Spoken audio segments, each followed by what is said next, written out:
everyone, and welcome to the Demon's Souls Spoilercast from GigaBoots.com. We're lucky to have gathered all four of us to talk about our experiences playing this game and review it, sharing anecdotes, criticisms, and etc. over the course of the next hour or so. We have with us Bob Souls from GigaBoots, KZ from KinoRockGoatSwag.com, Bear Seek Lest, and Mr. Feel from Mr. Feel's Wild Ride. I'm going to hit KZ with the scraping spear over and over and over until all of his equipment breaks. Then I'm going to use Soul Drain to steal his levels. Yeah, this is exactly what doing podcasts with you is like. By the end of Big Think Dimension, this is how I feel. I don't know. Feel was just describing my relationship with Microsoft as of late. He used Soul Drain and all my smart delivery games disappeared. Have you tried reinstalling the Cling Ring? I haven't field stripped the Xbox and reassembled it yet, so maybe I'll try that after I try this. Anyway, thank you all for joining us. What we'd like to do is start with a short synopsis of our feelings on the game, followed up by a sound, so that way we could communicate gutturally and emotionally how we feel about the game. The scores will not come until the end of the podcast because we want you to listen to what we're saying. To work for it. Yeah, you need to earn it, listener. You have to dig through the sludge. You got to make it through all of our 5-2. Now listen here, champ. You won't appreciate the scores unless you earn them for yourself, so I'm going to need you to mow this 8 acres of grass in the grueling sun, and then maybe you can have a podcast score. I like the idea of our commentary as the poison swap of podcasts. Yeah, it's exactly like 5-2. Yeah. But let's go ahead and get this started so we can start talking about the details of the game. I guess we're going to begin this one with KZ Excellent. KZ, how did you feel about the game, and what is your sound?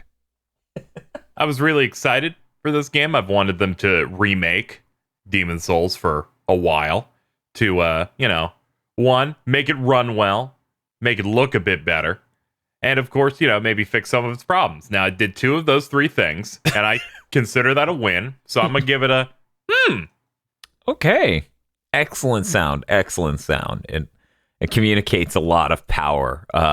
We're going to go ahead and jump over to Bob. Bob, what is your synopsis and sound?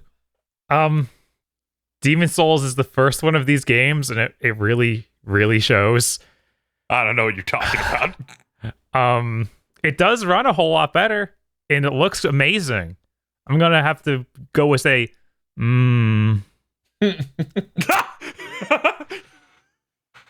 Okay, we'll go next to Mr. Feel for his synopsis and sound. I liked revisiting Demon's Souls. It seemed it's very rough, but once I gave myself the right lobotomy, put myself into the proper headspace, I was able to have a lot of fun with it, and will probably play it a couple more times beyond the run and a half that I did. So I'm gonna give it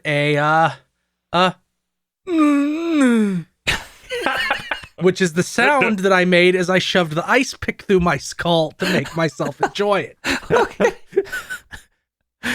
Okay. Wonderful news. So I guess I'll go next.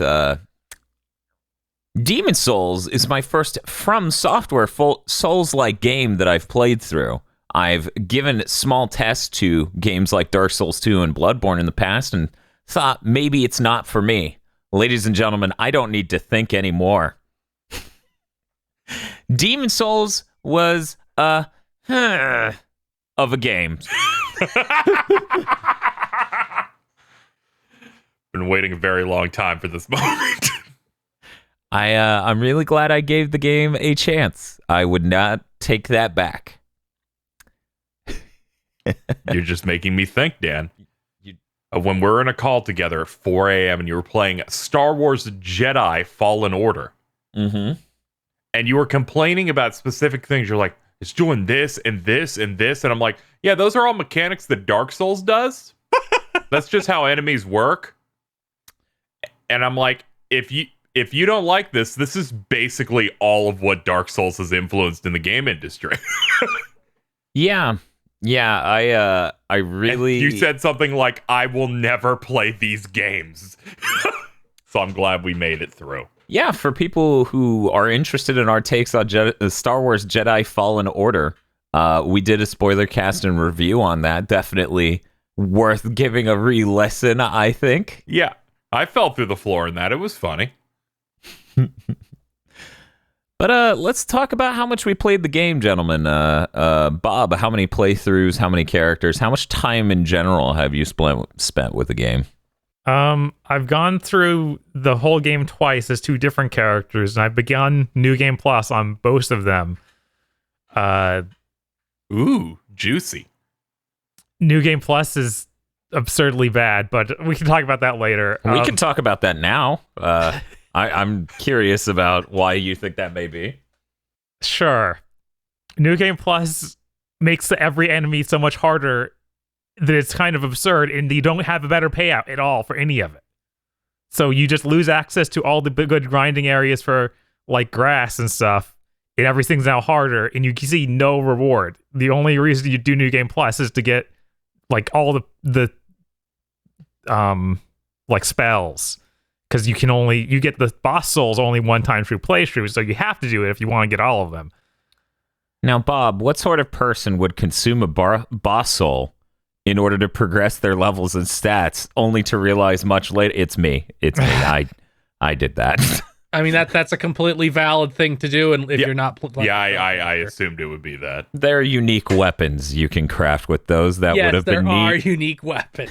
It would have been neat to know they did that before I finally unlocked the ability to use those souls to do that 2 hours before I beat the game. It's okay. I told you when you were half asleep, so it didn't count. At least you didn't eat the soul that unlocks the ability to do that. Only because it was the second to last boss I've killed before the final boss. Proud. My playthrough was interesting. I did one playthrough.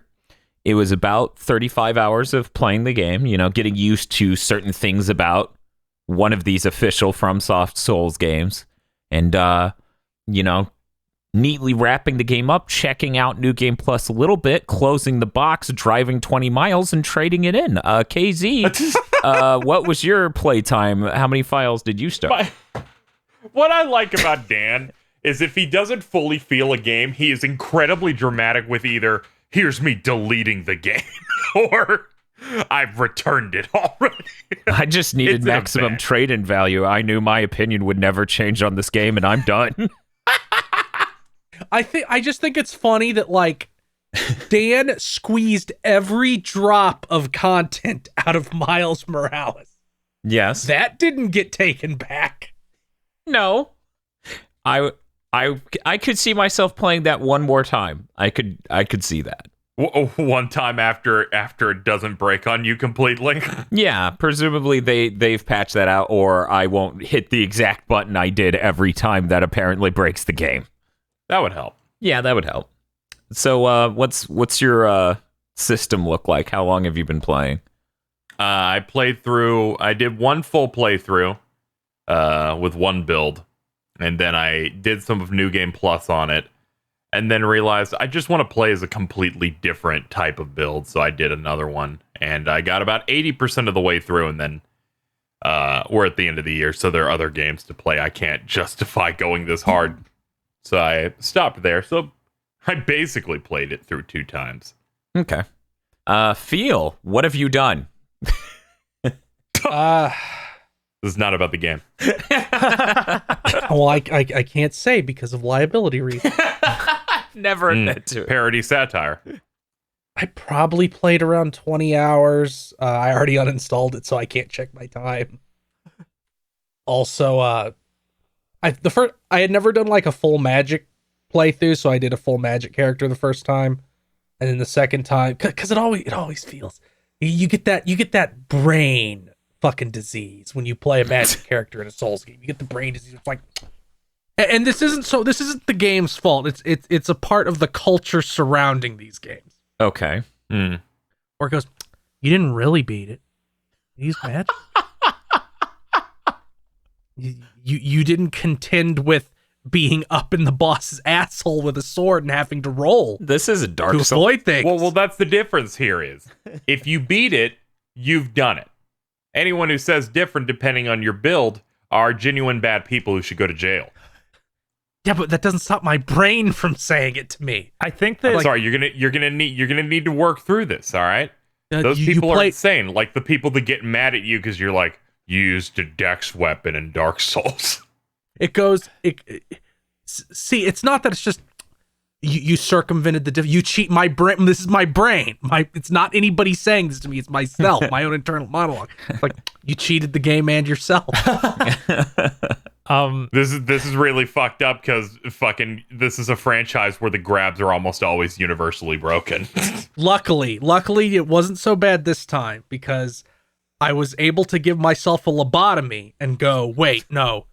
Demon Souls is not like the other ones. It's barely a video game What? and is much closer to like an old ass computer RPG where you are supposed to exploit everything. And that's maybe like one of my favorite qualities of this game. It is like Yeah, a it's crusty, also Yeah. one of my favorites where it's like fucking like Heroes of Might and Magic 2 or some Yes. shit where it's like the way you win is by no clipping across the map and taking all your enemies' towns via a spell that is almost cheating. By the way, big fan of that specific Heroes of Might and Magic, a childhood favorite. I think that you're totally valid for using a magic user because I went through the whole first run as Dex user.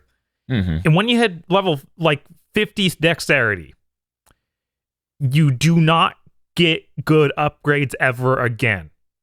You literally, they're there's soft a cap. caps. yeah, they're just a They're hard soft cap caps. basically. Yeah, it basically Whereas- becomes 2 levels for every 1 point Magic past 50. doesn't have to worry about that. Magic keeps getting 100 more magic attack points every level, seemingly forever. Excuse me? Yeah, it's completely like, why should you ever do anything else? Nothing else is balanced. This is the only thing balanced at all. That's why when they were asked, are you going to balance magic? They're like, no. Yeah, so that's why I did a whole new run. I was like, okay, I'm regretting This is some really life bad. choices right now. And then if you beat the Tower of Latria's last boss, Mhm. you can use its soul with a catalyst, which you use to cast magic, Mhm. to make the insane catalyst, which cuts your magic, like your MP, to like a third, but you do like double magic damage. Yeah, but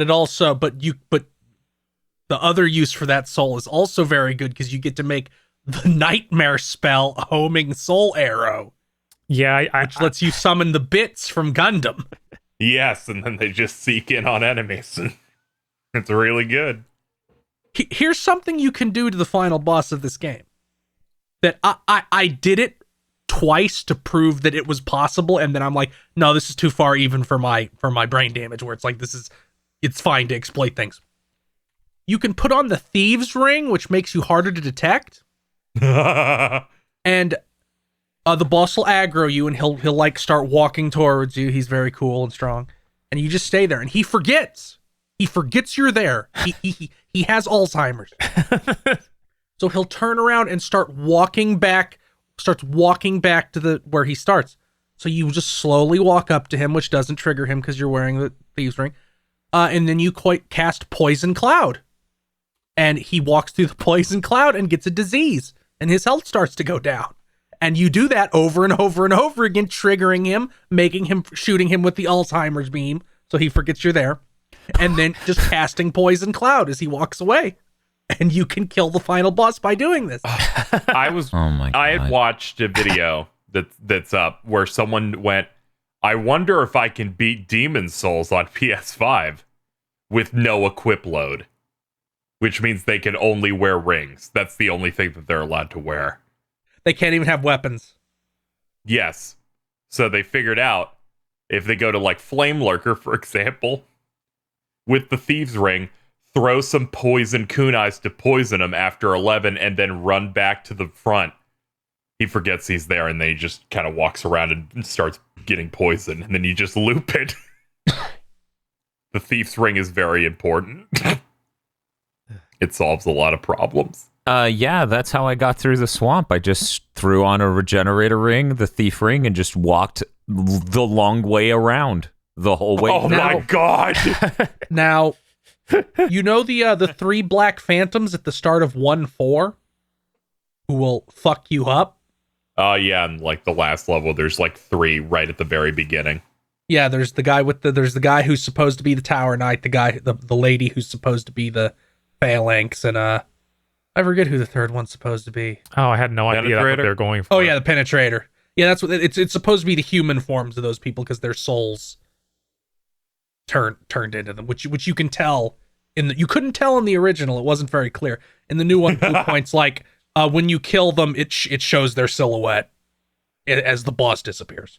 Huh. But if you wear the thief's ring, you can shoot them in the face with the arrow, and you're too far away for them to detect where the arrow came from. So they just wander around in a circle for a second and forget and just stop again. And you just do that over and over and over again. And meanwhile, I imagine plenty of people who played this who listen to this go, man, I thought I was really brilliant when I learned to put the thief ring on when you fight the old hero that's a blind boss. And you can just throw shit at him forever, and he'll be like, "Where are you?" Because that is the gimmick of that dude, is he bases you on sound and like sensing. So yeah, I think I only attempted him two, maybe 3 times. I didn't have the thief ring by that point. Oddly enough, I went, hey, because at this point I was kind of a little done just going solo and not even asking Bob on the other side of this room a single question. And I go, is this guy being blind his whole gimmick? And Bob's like, yeah. I'm like, okay. And then I just beat the shit out of him and run away because he's blind and he can't find me well. Yeah, when you have the thief ring, it literally is just, I would wait for him to do a combo, and on the 3rd hit, I just run behind him and do like 4 R2s in a row, and he still hasn't thought to swing behind me. And then I walk a few steps, wait for him to do it again. I got it first try and didn't take a single hit, and I felt real good. Because remember on PS3 when it ran at 15 FPS, and I didn't even know that you could put on that ring. It was bad. Because that level is bad. Like really, really fucking bad. See, I remember you telling me this. I had no trouble with that level at all. Like, when you play through it, what happens to you, my poor lad? I have a mage build. So when I'm being attacked by the Grim Reaper servants and they shoot the beam, that kills me in 1 hit.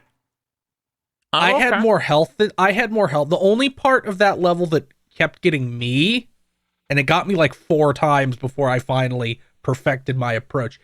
It's the part where you're in a very tight hallway, and a guy will forever continually spawn behind you, and one will continually spawn ahead of you.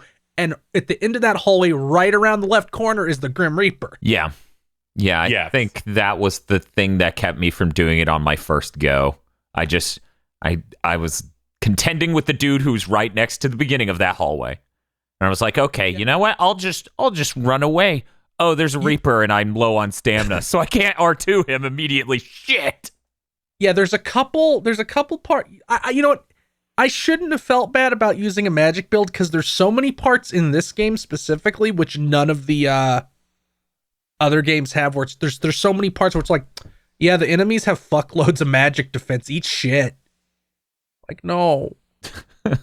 Those Grim Reapers, I remember for most of the game, there's the start of 4-2 where there's one down there that you would like fall down, and then you go out the door, and then you're on the cliff and you do that section. That Grim Reaper, when I would like fall near him to just quickly kill him, as I'm falling, he's already priming his main like spell shot that would just kill me in 1 hit. And I'm like, all right, I have to hope that I fall on him, but slightly hit his head so it does 3 damage and gives him a little bit of hit stun, and he gets confused. Yeah, coming back to this, not having drop attack is really bad. Yeah, as I said on a stream I did recently, I told Bob, I was like, yeah, I just figured, that move, maybe it was actually a big thing. Anyways, I figured the fall moves were invented by Dragon's Dogma because they weren't in this one. I was like, maybe I mixed it up. Maybe it's only in Dragon's Dogma. Drop attacks are so important. It's what you do on the tutorial boss of Dark Souls 1. Oh.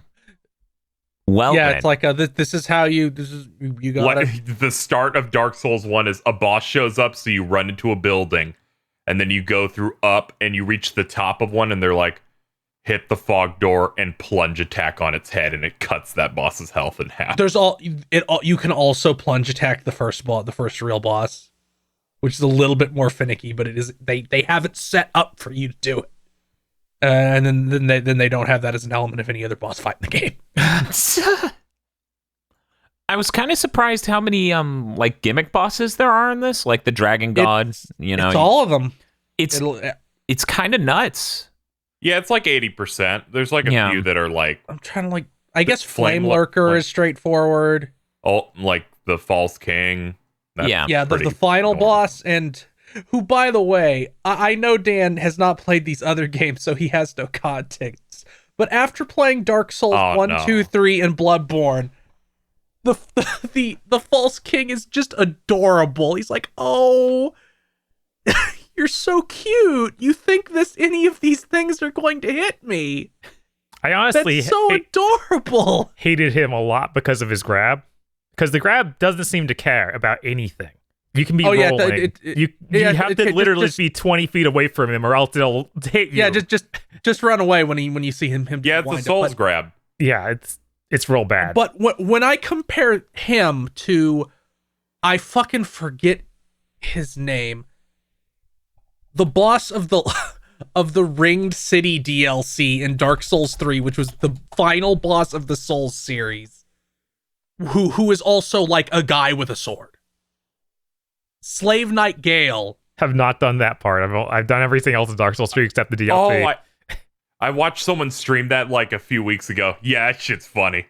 Like, compare him to that and compare him to the Orphan of Kos from Bloodborne. It's like, man, they really went insane at some point. Yeah, going through that last major fight in Demon Souls just really reminded me. Oh yeah, the Demon Souls is not built for cool, fast, climactic fights, so they didn't do one. Because I was like, God, I'm ripping this dude apart. And then he has this ultimate move where he does the longest charge up ever to do an explosion, and I freaked out when I went, if you hit him once, he stops. Yeah. Like, what do you mean? What do you mean he just stops? What? Yeah, I forgot. It's funny because they do that again in Dark Souls 1 because when you fight Dark Knight Artorias, who is the big cool guy in Dark Souls 1, he has a big charge up where he just triples how much damage he does and his sword goes through your shield now. But if you hit him when he's charging up, he just goes, and stops. I'm like, oh, they just did it over again.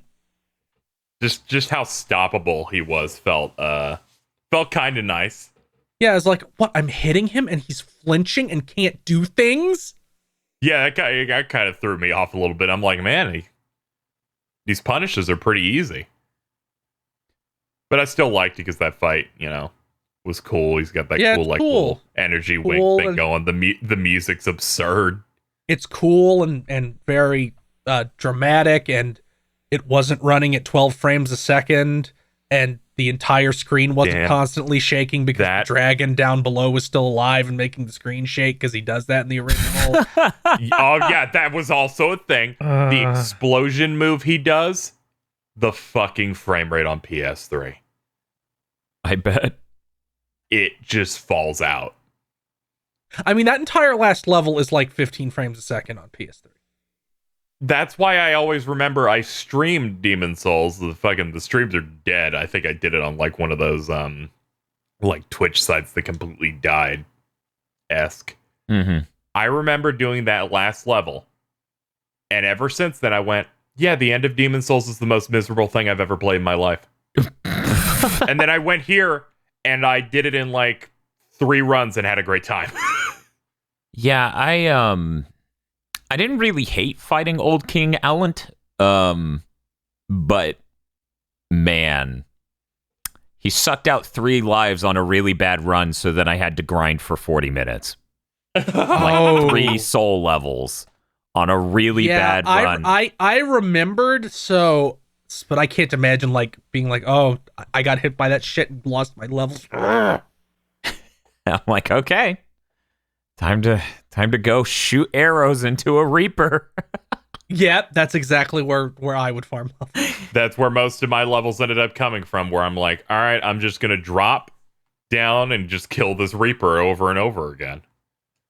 I had the lava bow, so I didn't even have to drop down. I just like pop, pop, pop. Oh, he's dead. Yeah, I wish I could have gotten the lava bow. By the time I found out that was a thing, I could not get it. Because it requires... Because you had eaten that soul. Yes. Demon Souls is the ultimate version of the malicious DM in a Dungeons and Dragons game. Because I think of that part in 4-1 where it's like, and imagining it in a D&D context. You go down the stairs, you use a perception check, you realize that wall's not real. You hit it, it's fake. You walk through the corridor, it's dark. And the DM's like, there's a skeleton there. Where? Well, when you come out of this hallway, there's 2 paths. They're standing right there on both sides.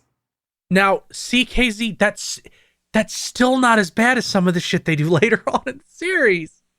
When I used fucking photo mode to look and pull out and saw that they were both just standing there, I went, this shit's so malicious and hilarious. It is like, that specific part is like malicious in a way they usually don't go to, except for all of Dark Souls 2. Yes. But like, yeah, like Dark Souls 1 and 3 don't, and even Bloodborne don't really just have like, they stop leaning on, we put the guy right around a corner with a prepared action to hit you. I think this gave me a bit of a problem just because they're the skeleton enemies, which I propose the funniest enemy in any video game. Oh, FromSoft fucking loves skeletons. FromSoft does the best skeletons in the industry.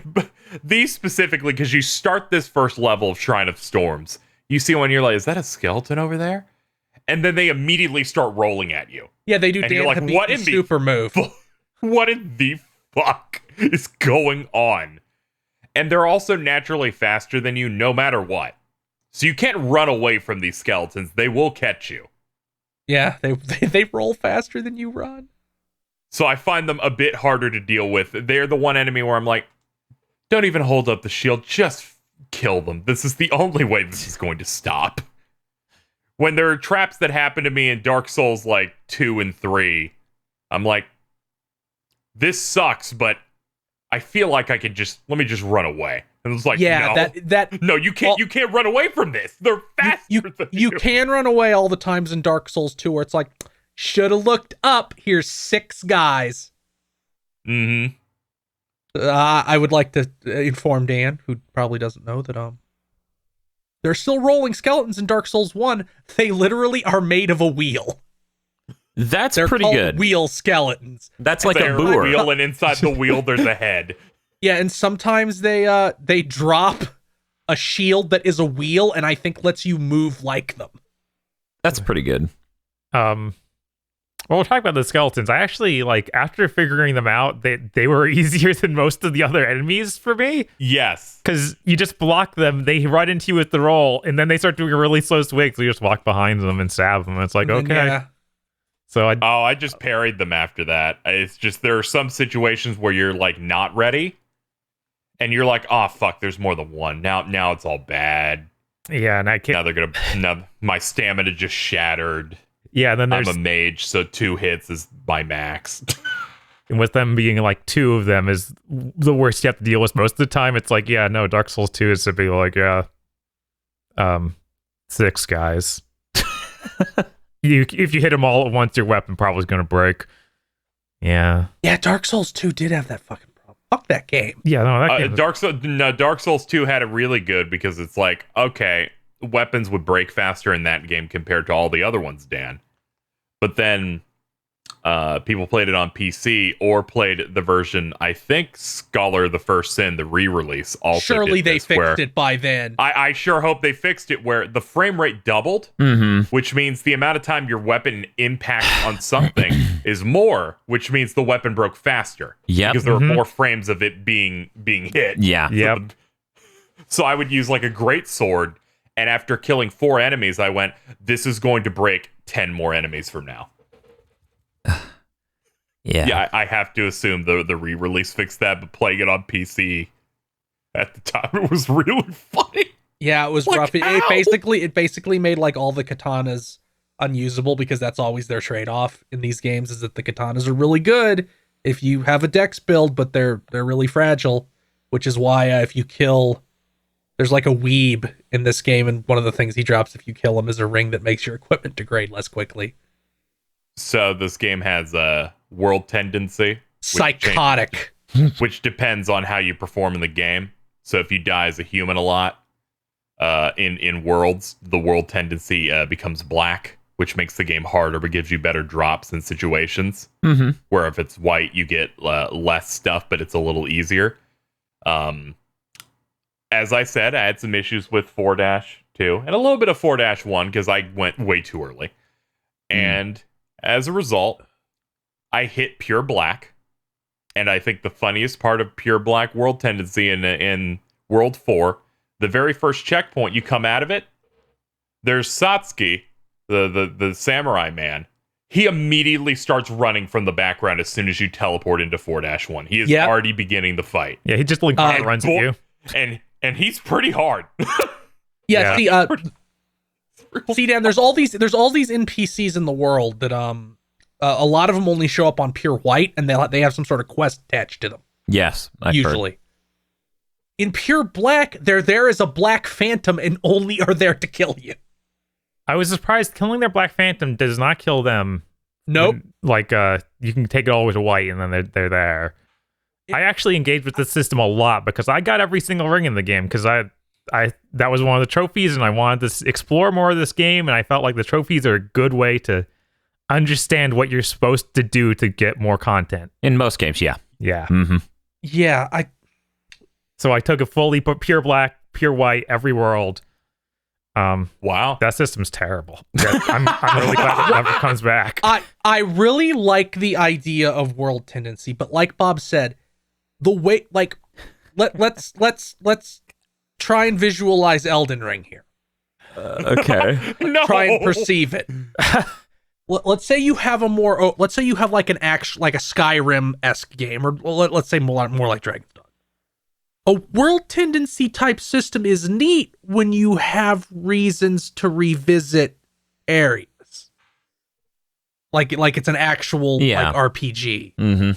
So some kind of system where it's like, oh, you're on black world tendency now, so these characters are hostile to you now, and it won't affect it when you're in this other state, but everything's different. And I think that's neat, but nobody's ever going to organically find any of this shit in Demon's Souls unless they're a lunatic. What are you talking about?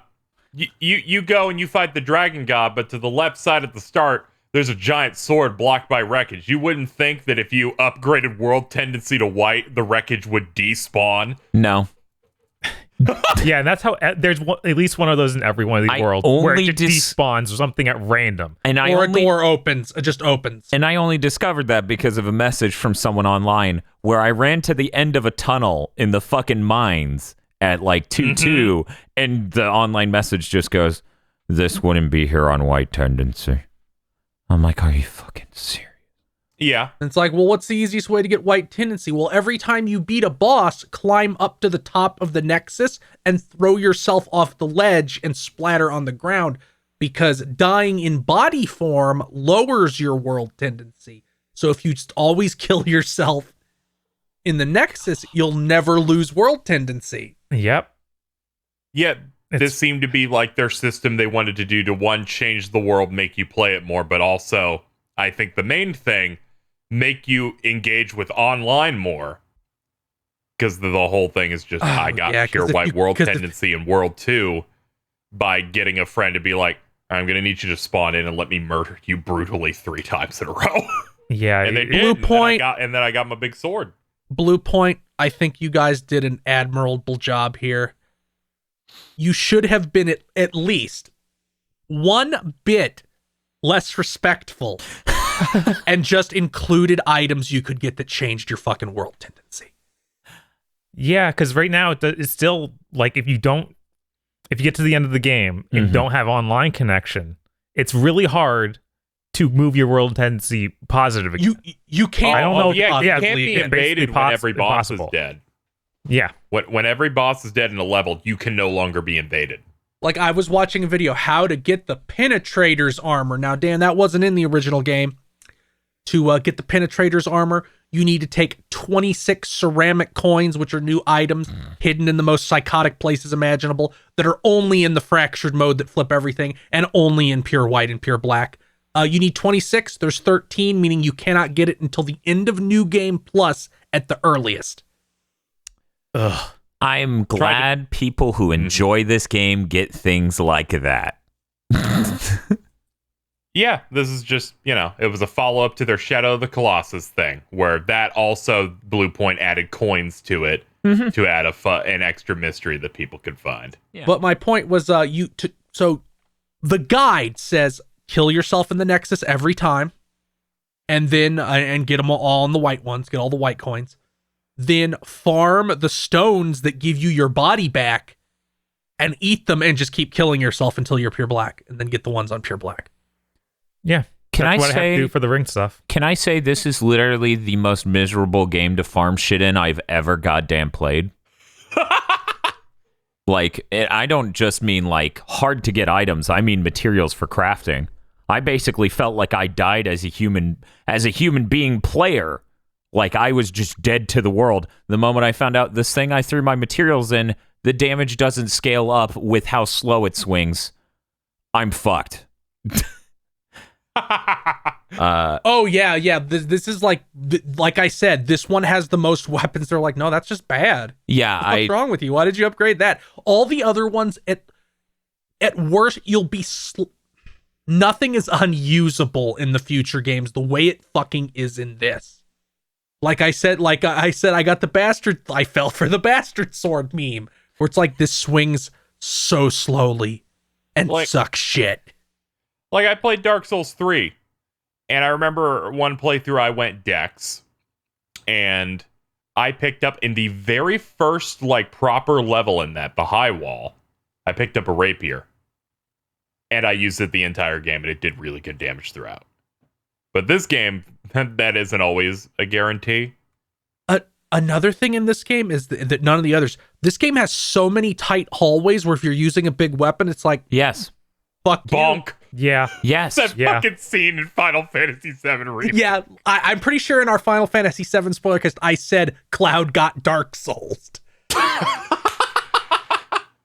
Yes, you did. But yeah, no, I just apparently ran into an evolutionary dead end, and that felt awful. That happens. And then I was like, okay, that's fine. That's what grinding in RPGs is for. Let's go ahead and get some material. It didn't drop a single of the thing I needed after grinding for 40 minutes in the mines. And I went, What was it?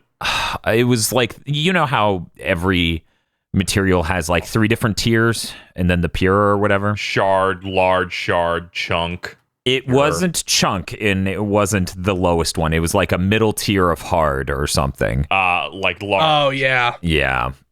Large shard. It just would not One of the drop things- that.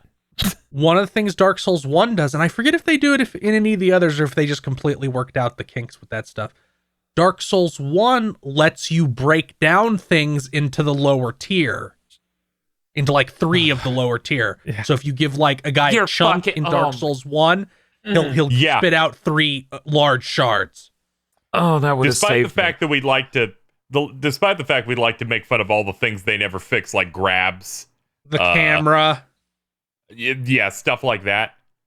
Some of the RPG systems get a lot better. No, they do fix it. Like I said, this is you playing Demon Souls like an action game is like excruciating compared even to Dark Souls 1. Yeah. This feels like Yeah, I definitely had to wake up and go, I'm gonna play this shit fucking slow. And as soon as I did, I ripped this game apart. It's like there's a reason that everybody's like, first thing you do after the first level, you go to fucking 4-1 and you get that scimitar, because the scimitar swings fast and does a shitload of magic damage not based on your stats. Oh yeah, the crescent falchion, which you get very early. I use that as my main weapon, and thanks to its A magic scaling at the end, I got 220 attack stat just on the scaling bonus at the end. Yep. And that's also what I did. I ended the game with a longsword plus 10. You did all right. That's valid. That's completely valid. After my other experiment went so bad. Did you upgrade it to something that had like a word in front of the weapon and it just got rid of all the scaling? No. Yeah, it put the scaling in the correct area. The problem was that weapon sucked. The weapon was shit. Now, it's like it scaled it, but its rank was still D. It still takes 3 weeks to swing. The only way it's viable is if I have no shield and nothing else going on, and it's still doing just as much damage as my sword that could swing at an appropriate speed. Now, Dan, the good thing, the thing you should be comfortable with because you ate all those souls, is that all the boss weapons in Demon Souls are really fucking gimmicky. Like there's the Insanity Catalyst, which KZ talked about, which halves your magic but makes your magic do more damage, which is one of the more sane ones. A lot of his shit is shit like the Blue Blood Sword. It scales with luck. I mean, that's supposed to be the most broken sword in the game, so whatever. Yeah, because of that bug. Until they patch out the bug that lets you get 75,000 luck. Or the scraping spear, which isn't a great spear, but it breaks the enemy's equipment. Feel the fucking luck glitch is the funniest shit because people figured out if you do the luck thing, but only level up your luck to like 3,000, and then get your soul sucked out by the final boss. All your souls are like left on the floor. You pick them up. It's based on the glitch. You get 900 billion souls. Oh, that's pretty funny. It's nuts. The game can't count. It breaks the limit. While we're talking about RPG elements that are really bad,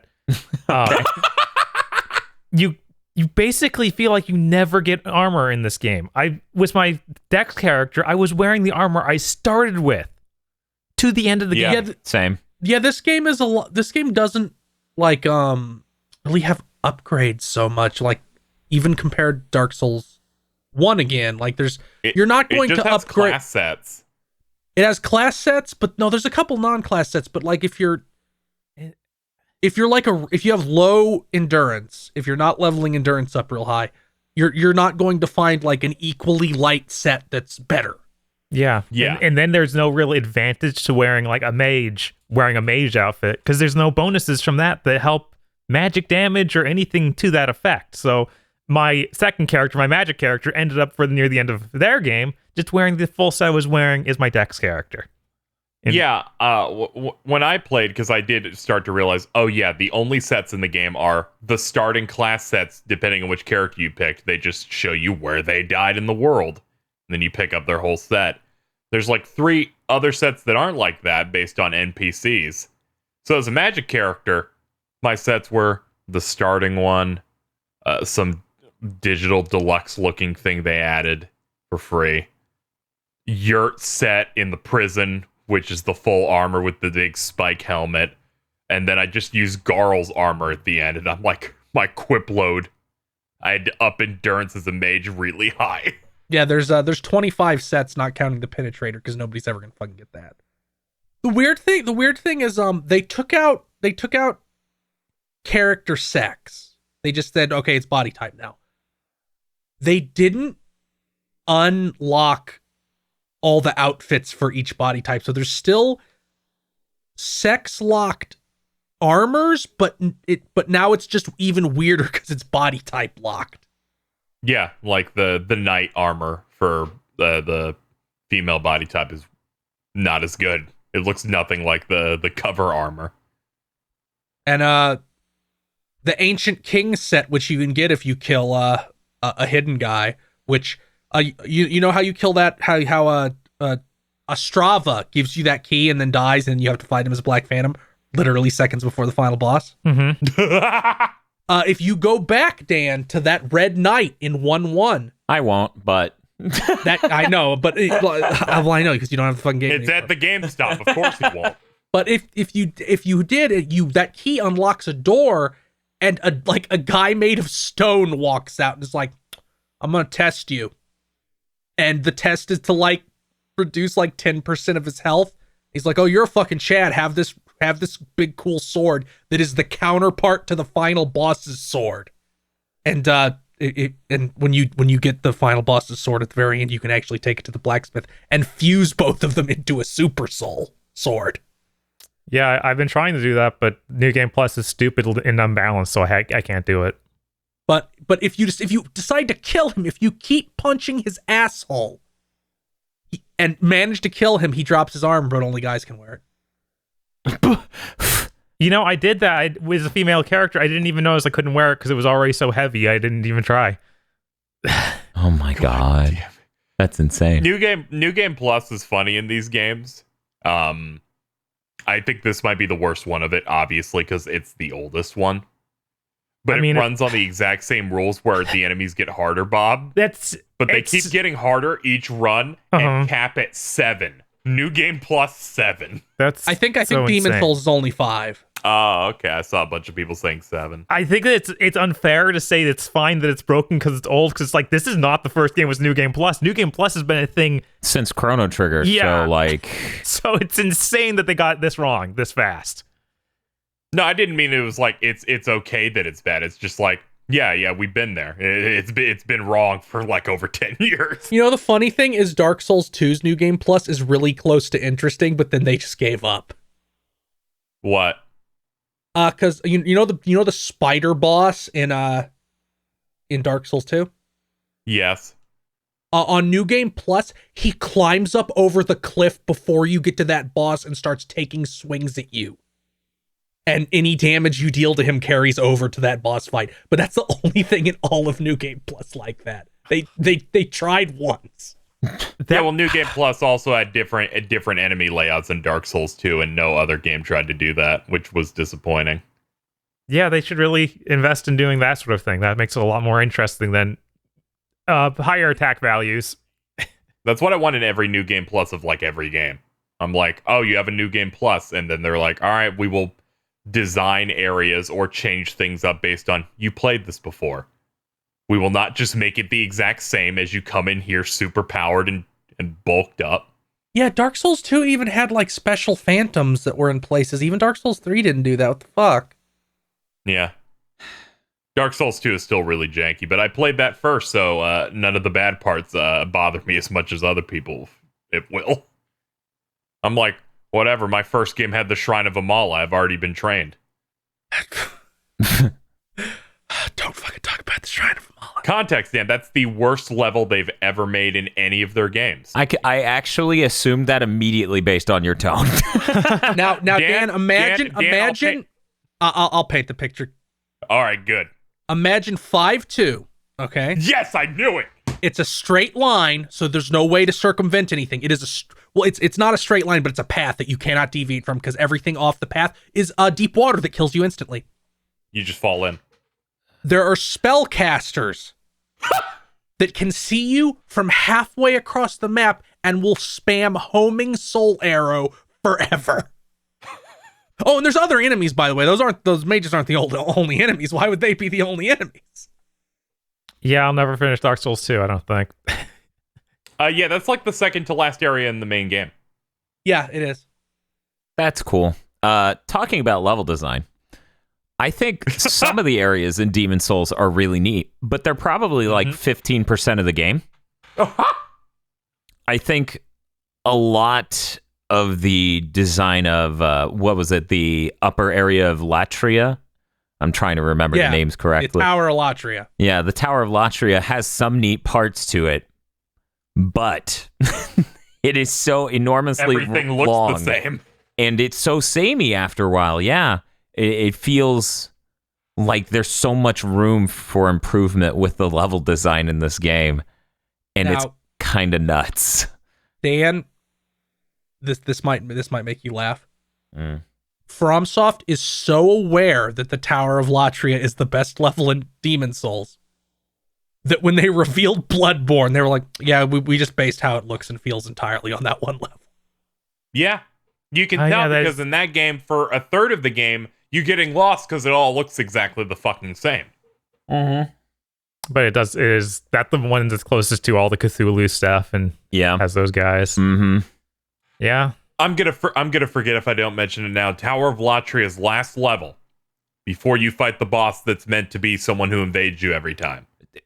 We need to talk about that, by the way. Yeah, we will talk about that. But they do an unskippable cutscene only if you're online Mm-hmm. to try and help them get someone faster. Yep. Out of everything in any of these games, even that Shrine of Amala, which I struggled through but got through, nothing in any of these games makes me more fucking angry than that incredibly narrow staircase with the red Phantom Cthulhu dudes. Yeah, Oh, really? I hate them. Luckily, I had a fucking solution for them. Thief's Ring, Lava Bow. I feel nothing they've ever done in any of these games feels more genuinely fucking malicious and just mean than you can't move. It's the tightest staircase. They gotta move that it's a giant explosion or a stun. Like all those guys are.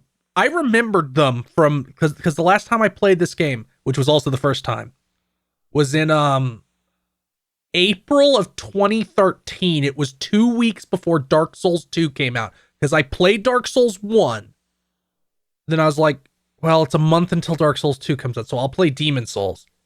And I was like, these guys are the worst. You never fight them except in these tight hallways, and all their moves are straight projectiles that eradicate you. It's just they built levels around, or they made a level layout. It's one of the two, and they're going, how do we make this unbearable? Yeah. And nothing. Shrine of Mall is the only thing that almost reaches that level since then, where I'm like, this is kind of malicious. But even there are moments where you can kind of weave through shit. This is like, there's nowhere to move. There's nothing. Yeah. And the staircase is the pinnacle of that. Fight two of them before the boss. You died, watch the cutscene again because you're online. Cock. It's even better because the people online are so much harder than that boss if you don't get someone to connect to you. So the first 3 times I tried that boss, absolute beasts from the internet that were doing shit I hadn't seen before. The 4th time, couldn't get someone. I steamrolled the boss. I'm like, how the fuck did it make sense to do this for a boss? Why would a boss just be a random person from the internet? Now they That's do insane. they do an even more insane version in Dark Souls 2. There's a boss called, what's he called, Casey? The Mirror Knight? Yes. His shield Dan is a giant mirror. And one of his moves is he slams the shield down and an online player just walks out of the mirror. I'm not gonna lie. In both cases here, I think it's the sickest shit ever. I don't know how much engagement the rest of you had with the online play. I got invaded twice and beat their ass both times. Okay. Yeah, I only got like 2 invasions, or maybe 3 that weren't like self-induced across the whole thing, because I died all the time. So I've spent 95% of this not in human form. Yeah, there was So I one couldn't get time. invaded. There was only 2 times I ran around in human form. It was funny too, because both times it was like, wait a minute, you roll at me and then immediately attack. What if I just swing my shield right after you finish roll? Yep, you're stunned. Yep, you're dead. Bob, I didn't get invaded that many times, maybe like 3. It was just every time I started to have even a remotely good experience with the game. What were you going to say? I attempted to engage in the system a lot to go through the, fully to black, fully to white. Yeah. Online play in this game is miserable, and they should feel bad they didn't make it feel better at all. This is how you know it's bad. I wasn't looking at Bob's TV. I don't know what happened, but Toast just bust a gut, and he explains, yeah, the online place hit detection is completely broken. It was like a spell flew past him like a car passing by you in traffic, and he died. Yes. They can miss completely. The graphics don't line up even remotely. Yeah, I had that happen with me, but it was with melee weapons at least, not a little fireball flying through the air nowhere near me. That's a lot of fun in Dark Souls 2 when a guy has the washing pole, the Sephiroth length katana, and is invading you online. You're like, I shouldn't be getting hit. Somehow I'm getting hit. Why am I getting hit? So, and that's not even just for enemy players. It can't even sync up with the AI enemies, like the Tower Knight. I did that. I helped several people fight the Tower Knight. The Tower Knight can swing. You can be 2 blocks away. He'll hit you anyway. cool. I'm really glad Blue Point Games went to such an extreme length to replicate the perfect painting of a turd. Yeah, you see, it's great when all the interviews and all the things they said where they're like, all right, what we did was we made sure the code on the PS3 game could run on a PS5. And then we overlaid our stuff on top of it. And I'm like, yeah, I can tell. And other times you'll be fighting a guy online and he'll just like Yi style bump combat you. Like he's not animating. He's just hitting, like his model is moving at you and you take damage. I actually did see that time I lost it. Dude, chest bump Bob to death. I don't know why you're saying they didn't improve the multiplayer, by the way. They made it so you can have 3 more players on at a time. Yeah, I encountered that. Like they up the that amount. makes it works. That's when I had the bumping guy.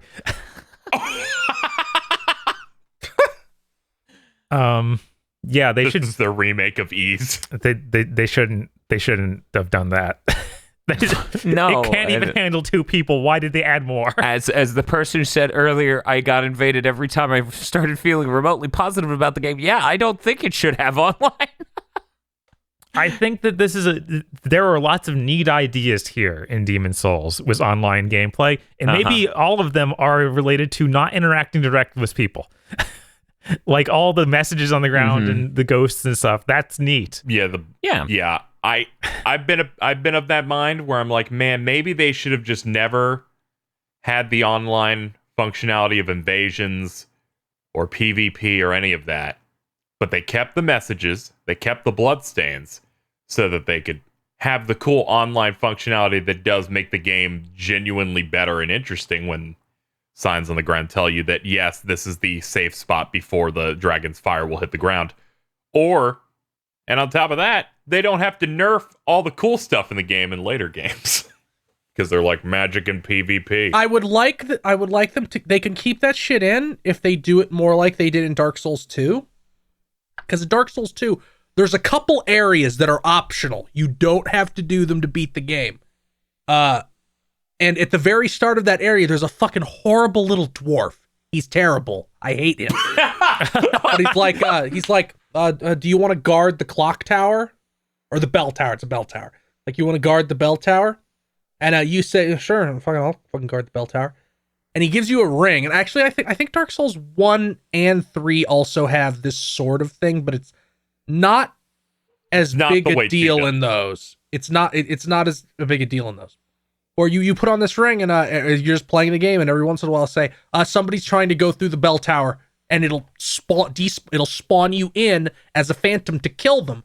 And every time you kill them, you get fucking upgrade materials for killing somebody. And if you decide to go through that area, then it'll summon in guys to try and fight you. So I like the idea of there being specific areas where it's like you go through this and it will summon guys to try to kill you. Yeah, I like those 2 areas a decent bit where it's the gargoyle like bell tower, and then it's the fucking the rat maze. And you just you set up a couple traps, maybe you set up an arrow and then you shoot him and the dude falls into the hole and dies. Yeah, that sounds neat. It delegating it to certain parts of the game is definitely better than what we have here.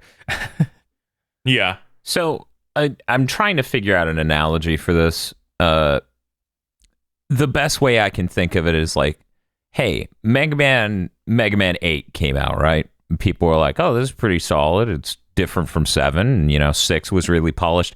And then after that, Capcom went, we're going to make a perfect PS1 quality remake of Mega Man 1 with all the slippery bullshit and bad feel. And it's just this beautiful game with this amazing soundtrack, and it just feels bad, and it's under-featured in numerous ways. And then you're like, well, at least they kept in the pause thing, so I don't have to engage with the battles. Exactly. I'm like, oh, thank God they left in that thing where in Iceman's level, if you jump up into the score thing, you can clip through the wall and fast cut to the boss. Thank God I don't have to actually engage with Yellow Devil. Yeah, basically. I do find a lot of the artwork in this really gorgeous, and some of the songs in this are really, really great. And there are some areas of the game, about 15% by my earlier account, that I really enjoyed playing through. I wish I felt that way about more of it. I don't. There's no malice in my heart. This is just not for me, and I don't think it's good at all. I'm glad other people really enjoy this. I feel happy for them. I'm sure there are some hardcore Demon's Souls fans, just that one. Because there's always those people. Yes, because of course there is. This is like the PS5 remaster of Sonic CD. I'm really happy for them. They're fucking insane. Yes. God. This game does have that Sonic CD feature to it where like, oh, it had the best level layout of any of these games. It's the one the fewest people played, so it's the best. Yes. And it's so crazy. Now, I went right to the Dark Souls 3 after this. Was like, wow, this thing interconnects with itself so many more times and is so much more interesting. It's just... What do you mean? Are you trying to tell me that there's no level in Dark Souls 3 this is a straight line with no shortcuts and a dragon fucks with you 3 times? Yeah. And it felt like that's almost every one of these stages. All of them feel almost like just a straight line. They don't interconnect to any other like major world area. Sometimes you'll get routes backwards, but not that much. Well, not only that, like I honestly thought the area that KZ was talking about with the dragon, I basically liked all of Boletaria, right? The whole way through. I was also going to say that. I think that is pretty solid the whole way. I think the other areas, like even Latria, just like the amount of running you have to do to get back to where you were in the level is both enormous, and the challenge along the way isn't even that much. My brother, when Demon's Souls originally came out and he played it, he tried to relate it to me. He was like, it's like Mega Man. And I'm like, how is it like Mega Man? And he's like, well, you got to memorize the level, and like, if you die, you have to redo a chunk of the level. The difference is Mega Man doesn't have enemies that kill you in 2 hits, and you're just bored mindlessly for 8 minutes running back to where you were, and then a guy jumps around in the corner slightly different this time and just knocks you on your ass, or more accurately, a Cthulhu wizard owns your ass in one spell. You thought you were going down the right hallway, Dan, but it was the wrong one. This is the one that has the mind flayer all the way over there, and he's just shooting spell arrows over and over again really fast. So like, and you hate everything.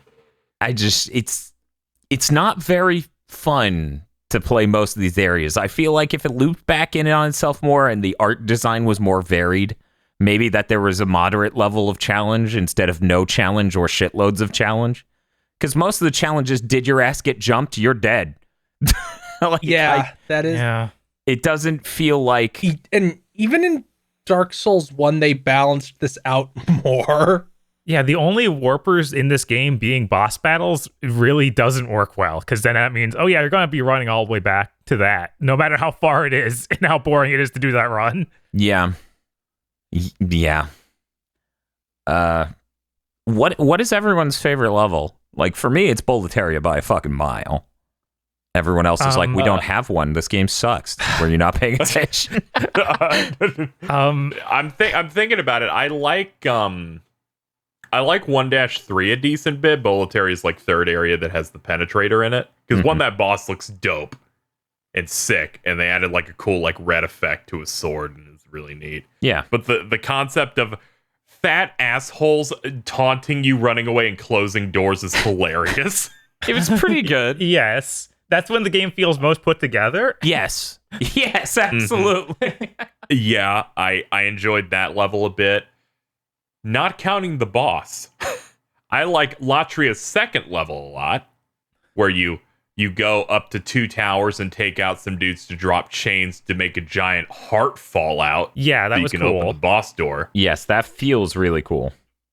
Yeah, it feels a lot more relaxed to get through because it's not really hard to navigate that at all.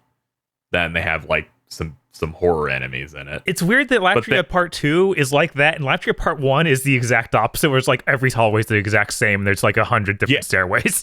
Yeah, it really just felt like this is the break you get, and I'm like, okay, this gives me a cool, like, horror aesthetic, but I can navigate it. And then you reach the boss, and honestly, I think it is the worst boss in any of these games. Genuinely, I looked and I went, you should have fixed this. They made it wrong anyway. So here's the thing. This is how bad it is, everyone. This is something that most people would probably hide on content. I will be upfront about this. Bob, I couldn't remember what boss he was referring to because I blocked it out. I fucking hate that thing.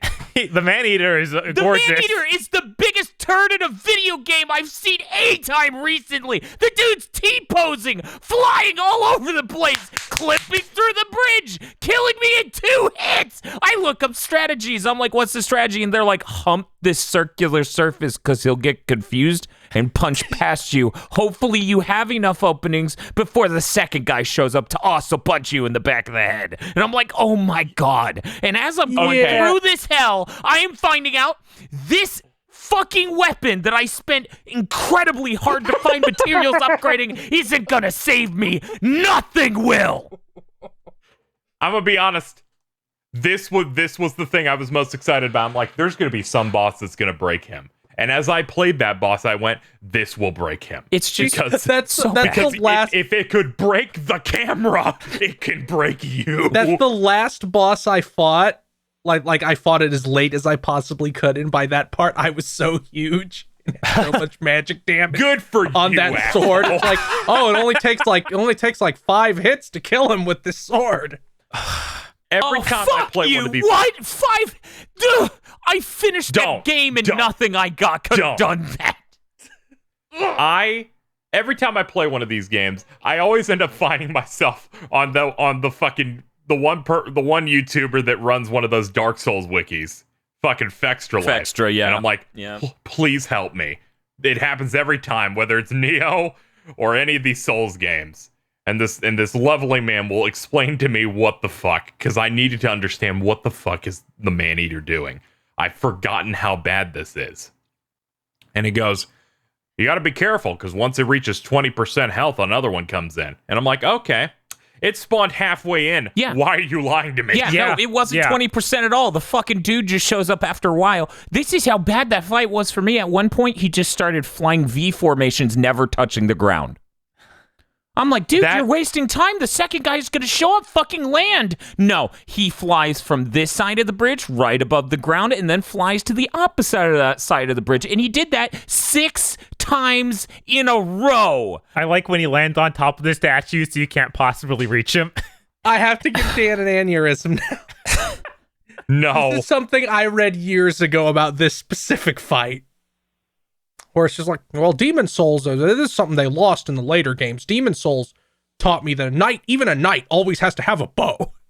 Yeah, that was right at the point in the game where I broke down and I'm like, I'm going to carry 70 arrows with me at all time. So that's why when KZ earlier is talking about like, yeah, the third area of Latria where you have to go up that spiral staircase is a nightmare. I'm like, I just had a bow. I gave up. I just shoot them a billion times and run away. That was when I just fell deep into despair. Even being a spellcaster doesn't help against that staircase, by the way. Your cast time's too long. Yeah, your cast time's too long. I thought about that too, where I was like, I wonder if this goes easier as a mage. No, I probably would end up. In fact, arguably it's worse. I think I lucked into the best build of having the katana, because the katana you can two-hand, and then he swings it vertical. So he doesn't hit the walls. Oh, that's really hard, man. Vertical is OP in any interior. It's so insane. I had no weapons that did a vertical strike.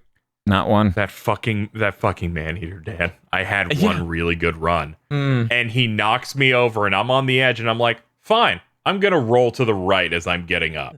And they're like, well, we're going to base this on realism. So since your body is positioned outward, we'll consider right as left. So I just roll left off the cliff. Okay, Casey, that same fucking thing happened to me, but check this out. It wasn't relative to my body or the camera or anything else going on. I hit right and roll. He just rolls down. I'm like, dude, that was down that was left relative to the camera and backwards relative to you. What are you doing? Dan, you need to understand, I was so fucking angry when it rolled left. Yeah. I broke the sound barrier of this fucking house of screaming no. See, I'm next to Bob. This also helped me learn the DualSense is very durable. The DualShock 4 would not have survived the grip that I entered upon that moment. Exact same thing here, exact same boss. That was the moment. I tested the durability of my fucking DualSense. I would rather fight 2 flame lurkers in a row with no magic than just deal with that thing. It's like, we made a level bad. You gotta fight 2 of them. The camera will shit its fucking pants. Yeah. I love when it de-locks on just at the worst possible time imaginable. Oh, it has the worst lock on in any of them because the distance is a fourth of what it is in any other game, it feels like. A fourth.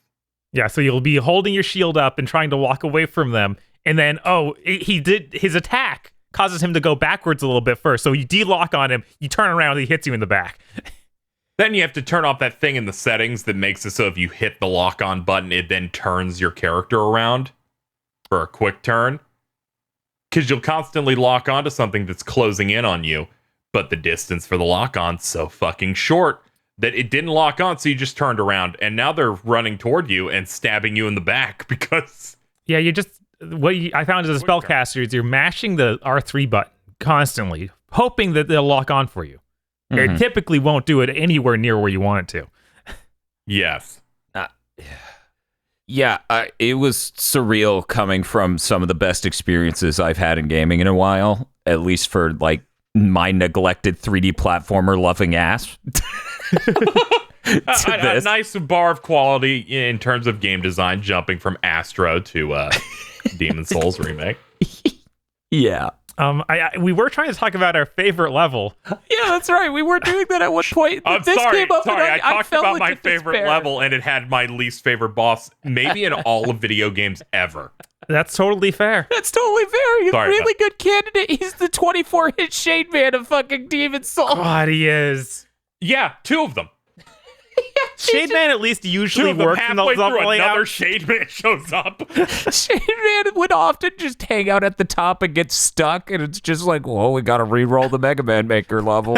That's how it felt. You gotta beat him really fast, or the PS5 will crash. But yeah, those are the levels that I really enjoyed. How about you, Bob? Yeah, how about you, Bob? I think that the art inside the Shrine of Storms area is really neat. I like the mana rays that shoot crystals at you. I think that's incredibly cool. Yes. I don't even like the layout of the stage, like at all. Like I think it's neat. It doesn't feel like it loops back even once in the second half of it. I don't think it does. Oh no. Yeah, it's like it's just a linear path forward. Yeah, it's just an incredibly linear path forward, which isn't very interesting. People harp on Neo for being the worst one of these level layout wise. I'm like, those levels loop back more than these do. Those people are falling for this fucking meme thing where it's like Dark Souls is at its best where the world was always perfectly connected. They did that once and then never fucking did it again. Please stop. They did it once. I mean, the worst level in any of these games is in Code Vein, and it's called the Cathedral of Sacred Blood. Because I always think about fucking.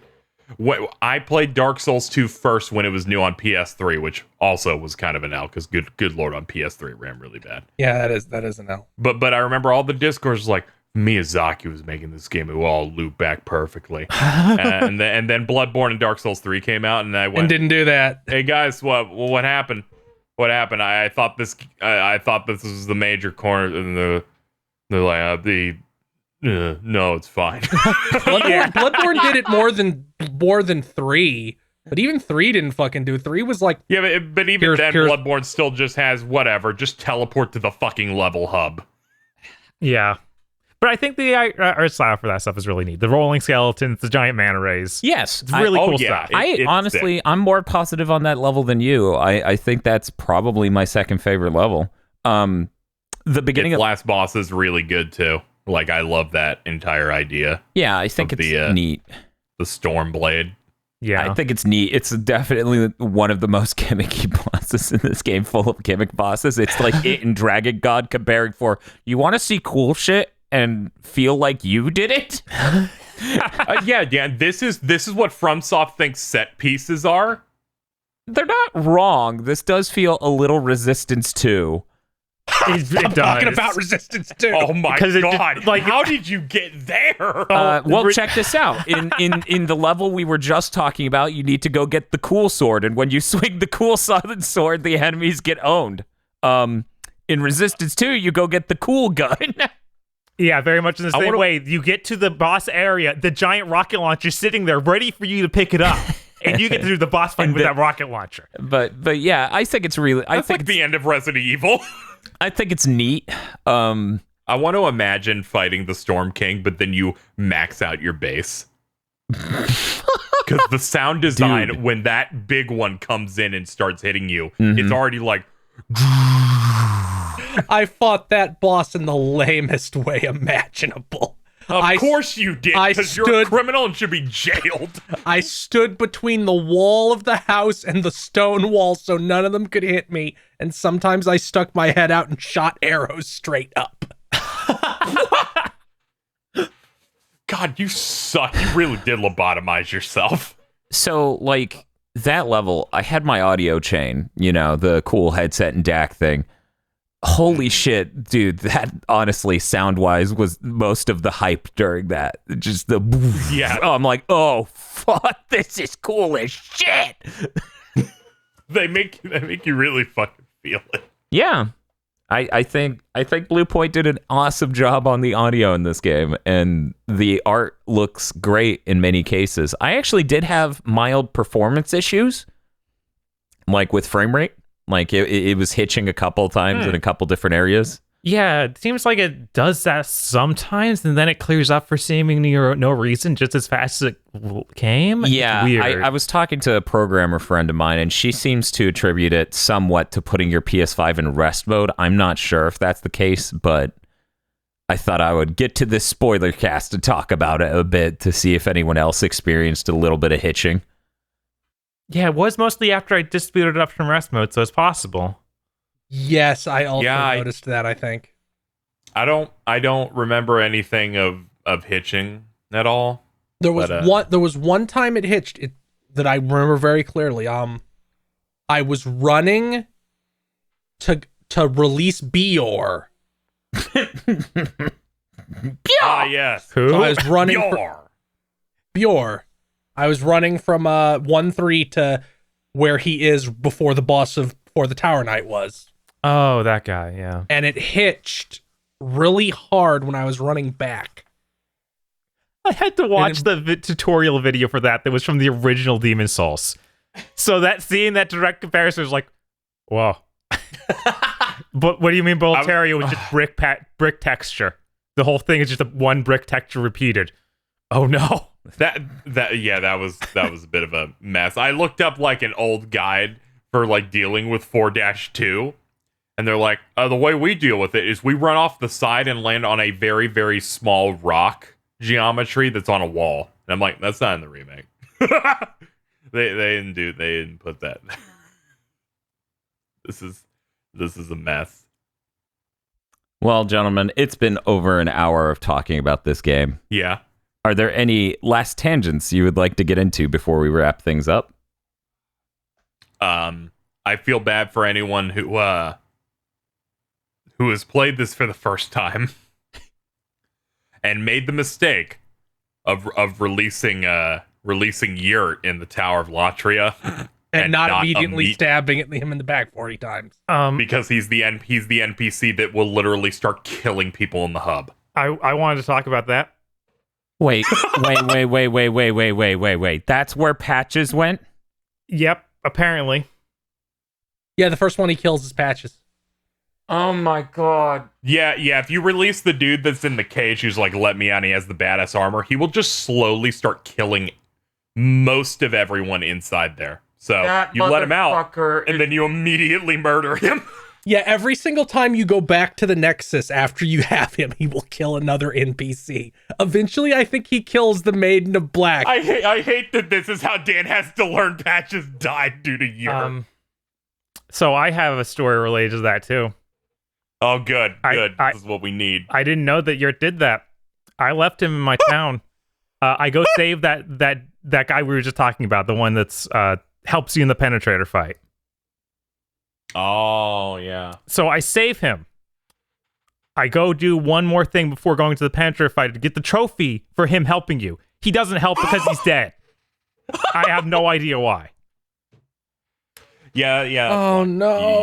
You have to, because the dude's dialogue is like, I just, don't worry about it. I Just hate that let they me out of keep- this hole. They keep including these characters because I'm pretty sure there's somebody like this in Bloodborne too who just starts killing your other guys. Is there some? I don't think there's somebody like that in Blood. I feel There's like a character. There's a character that is very, very sort of like this guy in Dark Souls 1, but he only kills one person. That is kind of fucking important and will make you shit your pants when you find out who he killed. But it's only the one. Then Dark Souls 2 has two guys who kill each other and don't kill any NPCs. Yeah, they you just talk to them and they talk shit about the other one all the time. Until eventually you find them like at each other's throats and you can side with one of them, I think. And I'm trying to think if there's somebody like that in 3. I know there are like characters that'll show up after someone dies, but I don't think it's that's not like a murderer. Actually, it is a murdering thing, but it's like you've already used up everything that NPC can do. Yeah, and then he just dies and she shows up. Yeah, it's the one that gives you like free level ups but corrupts you a little bit. oh, okay. And then I don't Bloodborne, like the only character in the hub in Bloodborne is the puppet, so You get that other old lady who sits in a chair. I don't remember. Oh, wait. No, I'm thinking of because there's two hubs in Bloodborne, kind of. Because there's your house there's and your the mind. church. There's the church. Yeah, and then the church. And I think that the you can lady sitting in the send chair. people to the murder. You can send survivors to a murderer in Bloodborne. This place sure is safe. Huh. Huh. But I don't think there's any character like Yurt. That Yurt stuff is absurd. There's something you can do in that after you kill him where that dude has like an accomplice that also shows up. His Yeah, boss shows up and is like, now you're our assassin. Yeah, and you go kill everybody, and then you get one more ring. So I did that. Yeah. Also, I feel like this has some of the weakest NPCs in any of these games, which is kind of impressive because they never get that good. But my hub is filled with characters I don't know. Like, I got to the end of my first playthrough and then went over to one side of it, was like, what are you guys doing here? I didn't find you anywhere. You're just all here. And you have almost nothing to say. There's a beginner your vendor and your magic vendor. Yeah, there's a beginner magic vendor and a beginner faith vendor right from the start. Mbasa. And then they have like their friend who's also there, like the blonde lady who's like, I also care about the spirits. Mbasa. Yeah. Also, fuck Patches. I mean, always. He sold me strong arrows. I needed him to stick around. Fuck your. Yeah, I know that is rough. Did you encounter the thing where Patches tells you to go in the hole? No. Then he kicks you in the hole. In 4-2, behind the Reaper, he's like, hey man, there's some treasure over there. And if you get close enough to the hole, he kicks you down and says, I'll come pick you up later, because he intends to just fucking Loot my corpse, yeah. Yeah. And then you come out and he kind of shits his pants a little bit when you come out of the hole. He's like, hey, uh-oh. everything's cool, right? Here, have this item. You won't beat the shit out of me, right? That's kind of fun. And I straight up set him on fire after that. Now that we're talking about Patches, I have to reveal this. I have to reveal this. Assuming nobody here will ever play the Dark Souls 3 DLC but me. I'm gonna play it. 'cause I reinstalled it, but whatever. Spoil it. There's no plot in these games. I was about to ask, Phil, isn't Patches in every Souls game? Yes, he is, but he's not in 3. Actually, he is in 3, but in the Dark Souls 3 DLC, you go to the future where time is about to stop. It has been so fucking long, everything is now ash except for this one place.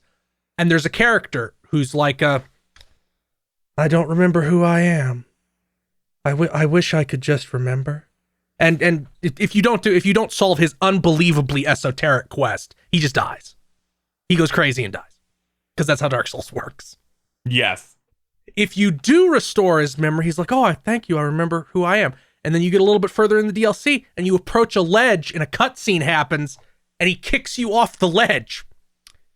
And then he leans over and takes off his helmet, and it's fucking Patches. He is the only person who made it to the end of time.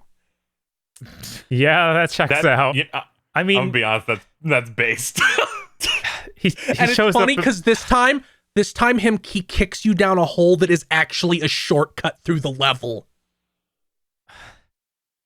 This is like some Return of the King level payoff. I mean, his appearance in Bloodborne's really bad. Oh god, Isn't he just a spider in He's a- Bloodborne? Yeah, he's a spider just with a his spider head. with a It's human so scary. And he still does the same thing. yeah. Where he kicks you down a hole. I saw him the first time I went, this is just Patches but a spider, and then I immediately murdered. He's so fucking horrible. I hate him so much. I'm like, I wonder what his name in that game was. Oh, Patches the Spider. Yeah. Isn't he in a fucking Armored Core too? Probably. God.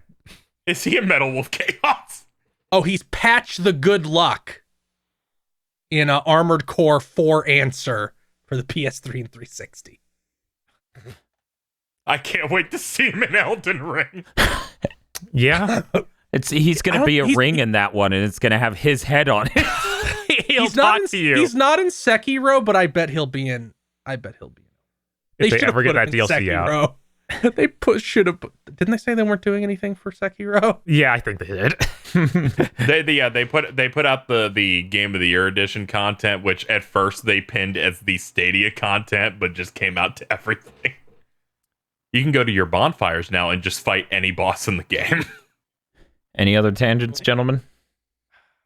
No, I think I'm done. This game sapped me in many ways. I'm having trouble remembering some of them, but that's fine.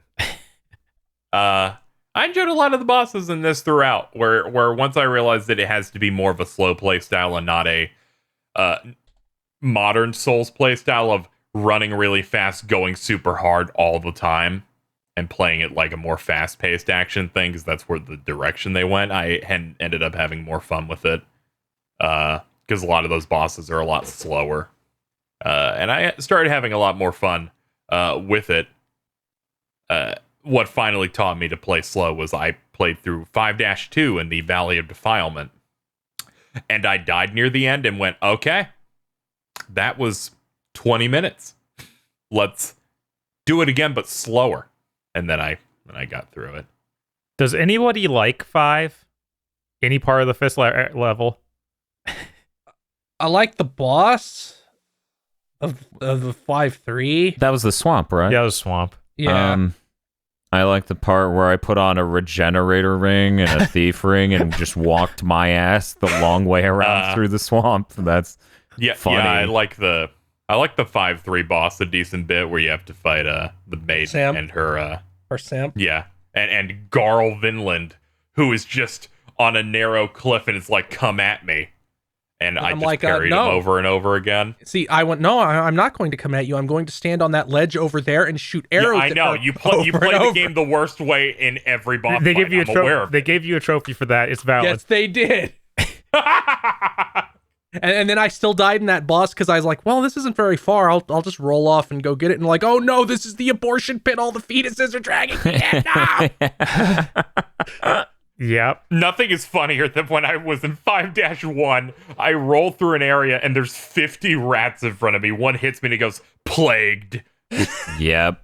And I'm like, no, this is so funny. Why are you doing So imagine that moment, right? But right before that, you go, I'm probably being pretty paranoid wearing this plague ring all the time. Let me take this off. This literally happened. I'm not making this shit always sunny title card. Yeah. Dick becomes an anti-vaxxer. It was weird that I heard that music the second I took the ring off. It's very weird to come to this one, and they don't have a bar that tells you when you're about to get poisoned. Because even in Dark Souls 1, you get a poison meter that shows you how much poison buildup you need before you poisoned. So to come here, it's I guess I'm just going to be poisoned now. I have no idea when. That's another thing I can't believe that Bluepoint didn't add. Yeah, it's just insane that it's not there, because clearly that value's in the background.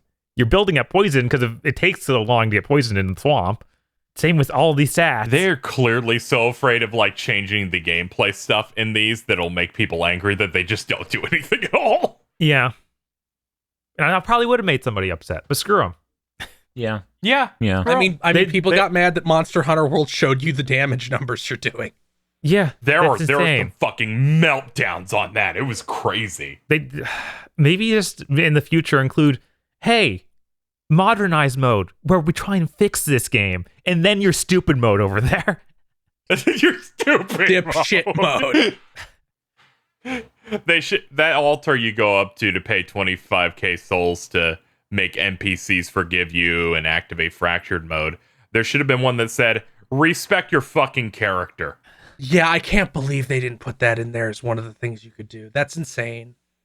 That was the thing with New Game Plus. I would have liked to respec and roll something different, but they don't have that there, so I just started a new character with a giant sword. One more thing. Soul Arrow, that really overpowered spell where it auto homes enemies. Yeah. I don't know how many other people have tried that. It has a key problem. Uh-oh. Where you summon this arrows, they will fire at the enemy before they can reach the enemy. So they'll fire at it well before they're in range. Yeah, there's a timer. There's the hard timer, which was a problem until I figured that after 2 casts that there was just a timer. Cool. Yeah, it's really frustrating to be like, okay, the enemy, I can totally get near him. I can start running at him right now, and I should be able to hit him. Oh, the thing shot out early. So now they just don't hit. Okay. I wasted half my magic bar. There can be some problems when you're going in through here. Well, guys, I think it's about time we wrap things up. This is the part where we once again synopsize our feelings and give you, the listener, our number out of 10. We each get 10 points, adding up to a Famitsu-style score of 40 at potential maximum.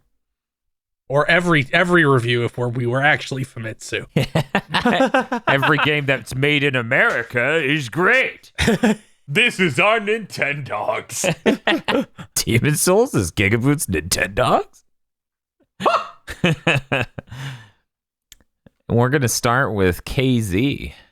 We talked a lot throughout this spoiler cast in the way we know best, by shooting whatever we played over and over again. So it means I am happy to report, God, this game has a lot of problems. I loved this game. It was a great time. I enjoyed fighting all the bosses. I feel like its replayability is special in a way that once you know the gimmicks, it's really easy to deal with some of the bosses. The levels are really the challenge here, where I feel like Dark Souls does a better job of making both of them an even challenge of, this boss is going to suck, and this level will also suck too, that I feel like this one doesn't necessarily hit. But I did enjoy it. This is one of my favorite worlds that they actually made. But they didn't fix anything, and that's kind of rough. I kind of wish they would fix things.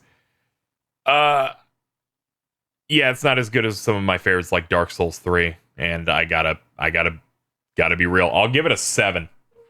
Okay. I'm gonna lock in a 7 on this. There we go. Okay, next we'll move to Bob. Sure.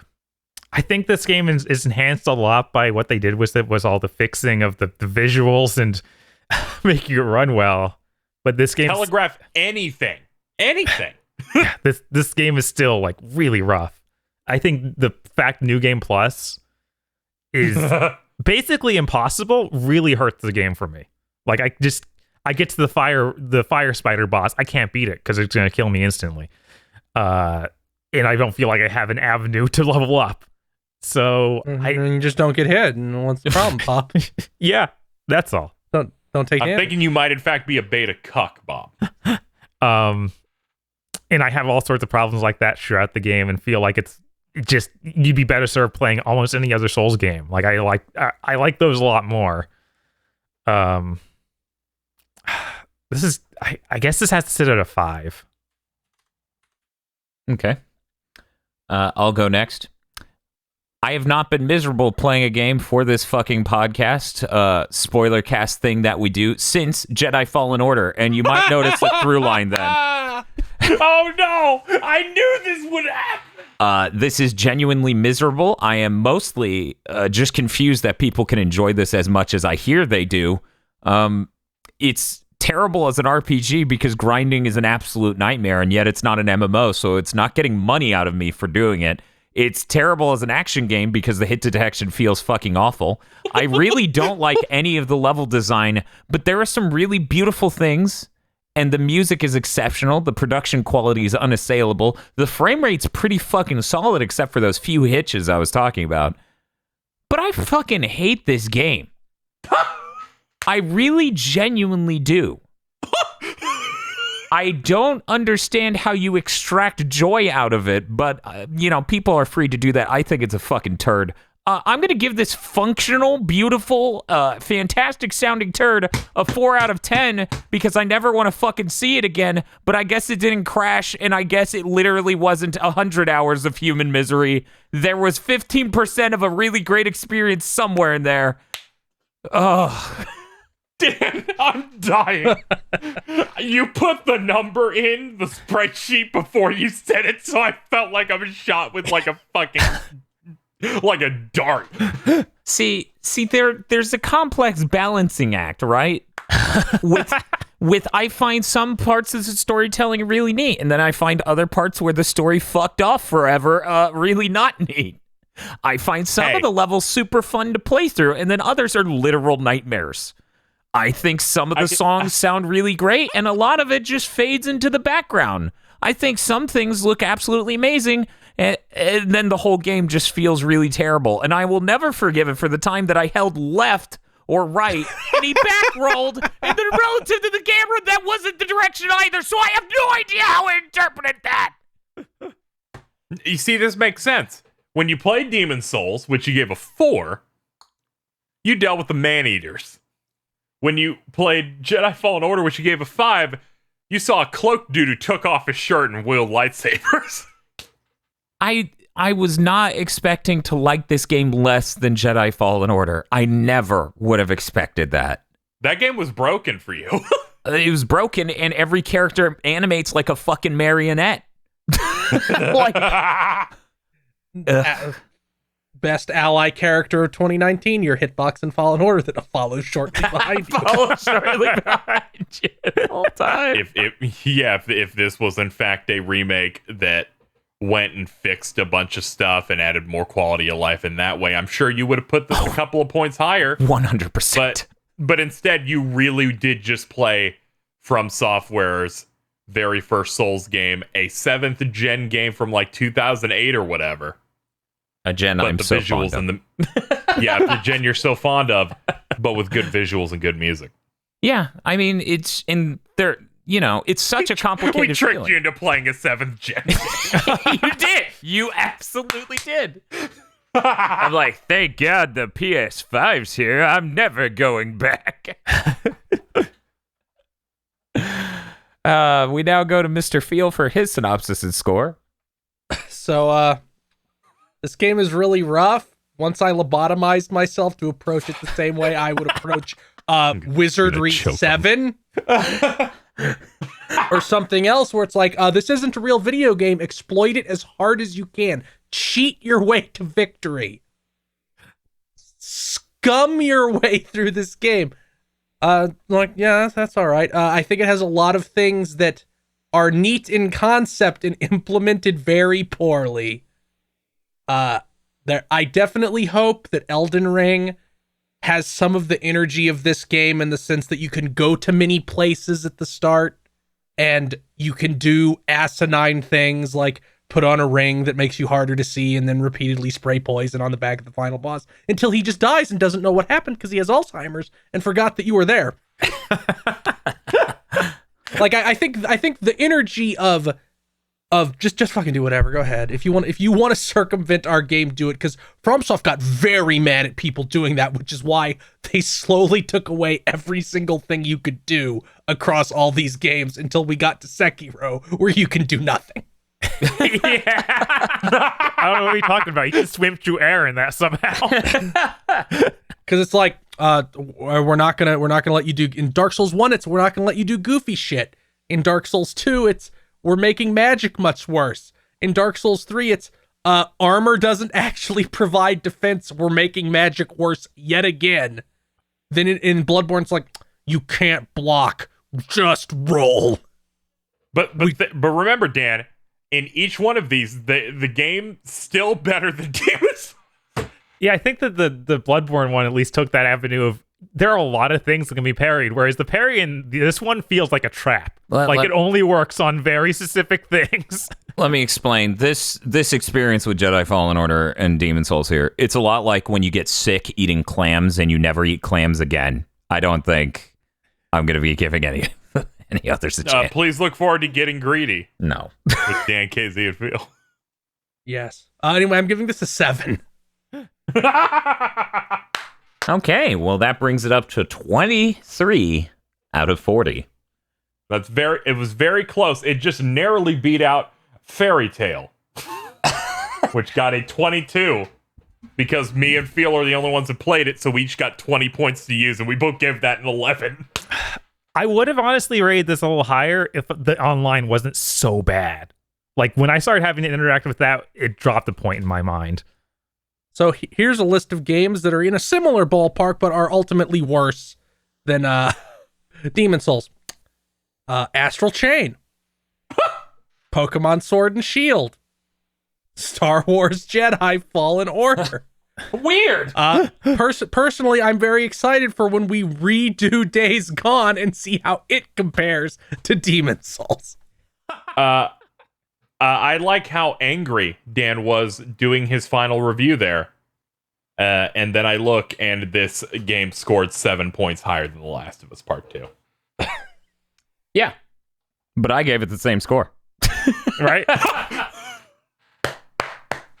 Very similar feeling of being constantly aggravated. Hey, it's okay. This game didn't end 5 times. True. I would have had a stroke. Well, did you guys run out of money? How did you do this? As a quick note before we end this, I get to the ending. The maiden's standing there. She's like, me and the old one will go back to sleep as it was meant to be. And I'm like, oh, I clearly get a choice to leave or stab her. Well, there might be one more boss fight, so I stabbed that bitch in a heartbeat and then went, oh, now I get the bad ending. I like the flourishes they did there. I'm pretty sure in the original, when you kill her, the cutscene doesn't start with you slamming your foot into her skull and grinding her into the dust. It starts with you stepping on her back clumsily, and then sort of what I think was supposed to be an animation of you stepping on her head. I actually watched both endings from the PS3 one right after I beat the game because I was like, I need to know. Yeah, I didn't do it, but I do think the updates to the animations they did for the Red Pill ending's pretty good. Well, thank you for watching and listening to this spoiler cast and review of Demon Souls. It definitely took a lot of time from each of us, so we appreciate you checking this out. Feel free to go check out our other spoiler cast and reviews. For example, we did Astro's Playroom and Spider-Man Miles Morales. We will see you all later. This month's GigaBoots videos were brought to you by our lordly executive producers, Esme, E. Lee Broyles, Star Falcon, Spaceman Spiff, Danny Richardson, Red Blaze 27, Third Birthday Wen, and Adam Macarena. Thank you very much to our executive producers. And also these guys.